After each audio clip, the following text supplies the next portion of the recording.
my name is Matt Harvey. I'm the editor of Freeskier Magazine. Here to tell you today about the Volkl lineup for this year.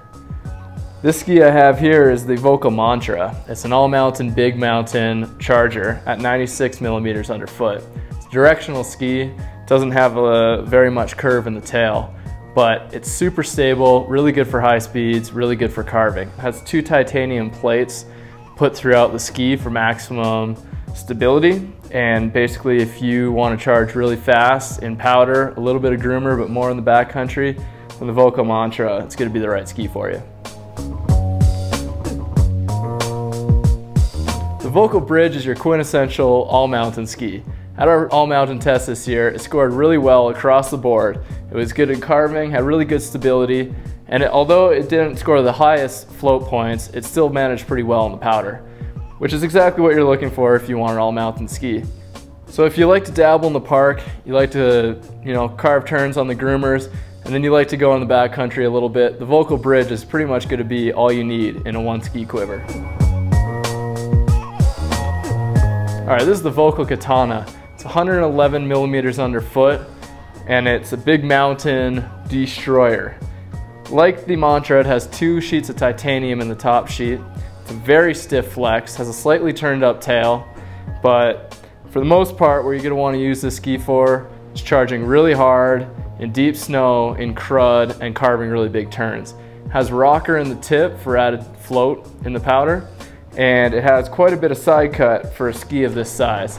So testers at our ski test really like carving it on groomers, even though it's definitely a big mountain ski. But if you take that carving into the powder, you could be able to charge really big mountains really fast.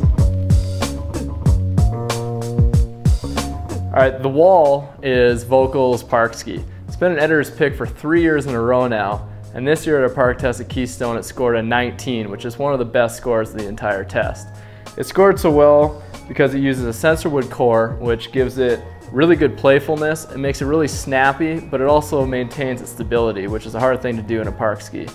It also has a fully symmetrical side cut for riding switch or going forward. You get that exact same feel when you center mount your skis. So if you spend most of your time in the park and you're looking for a top-notch ski, check out the Wall from Volkl.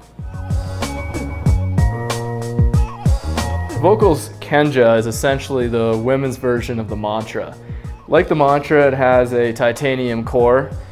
It's a directional ski without a raised tail, and essentially it's made to go fast, carve really hard. 86 underfoot, has a lot of side cut, relatively large shovel. All this means is that when you initiate your turn, you're going to carve a ton. Ski's best for advanced to expert women skiers or people with race backgrounds. This is the Griffin schizo binding from Marker. It's part of the wildly successful Royal Family line of bindings that they introduced several years ago. The Griffin has a max din of 12. The interesting thing about this binding though is the schizo aspect of it. What this does is it allows you to basically ignore that age-old question of where you mount your bindings. You can mount your bindings in one location on your ski and then move them forward up to 3 centimeters and backwards up to 3 centimeters for a total lateral movement of 6 centimeters. This means that when you're riding in the park, you can move your bindings up, or when you're riding in the backcountry, you can move your bindings back. It also means that you can use one ski for multiple purposes. The versatility of the schizo binding is its best attribute, but then of course, part of the Royal Family, it has a wide platform, a low ride height, and everything else that's made this line of binding so popular.